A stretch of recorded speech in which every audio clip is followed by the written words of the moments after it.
The internet has changed our lives so dramatically that patients no longer decide which dentist to choose the same way they did 8 or even 10 years ago.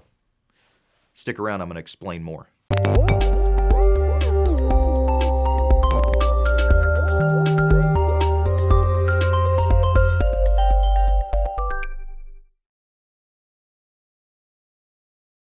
Colin here on day 4 of a look at my presentation to the Townie meeting in Las Vegas last month.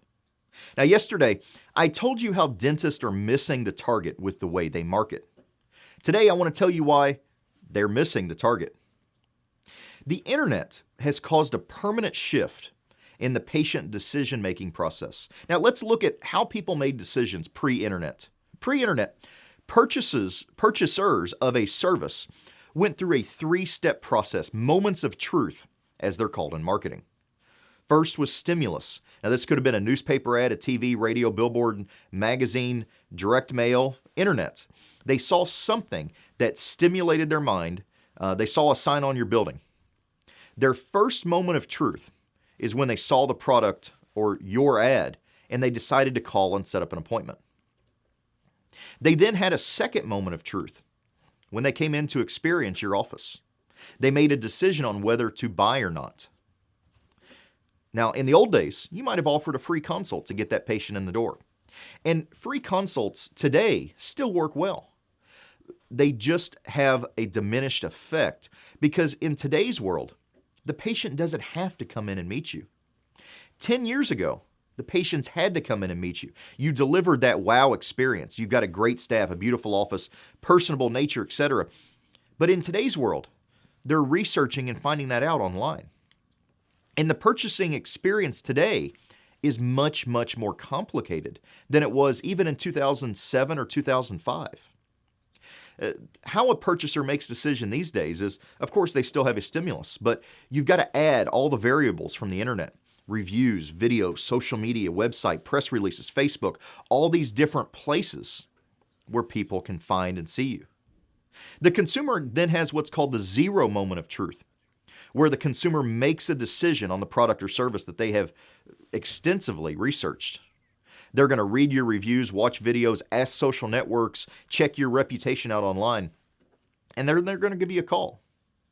They've already had the wow experience that you used to deliver inside your office. They've had it online. They're calling your office for that free consult to validate what they already believe about you. And that's how consumers have fundamentally shifted in making decisions.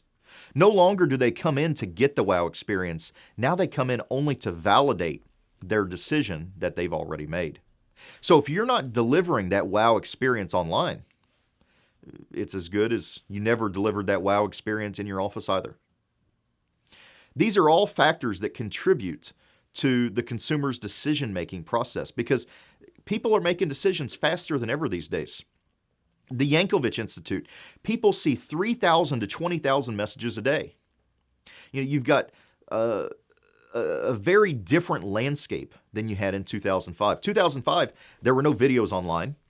There were no mobile phones. Now, yes, we had cell phones. There was no data access. There was barely 3G. There were no mobile websites. There was no phone call tracking. There was no automatic communication systems.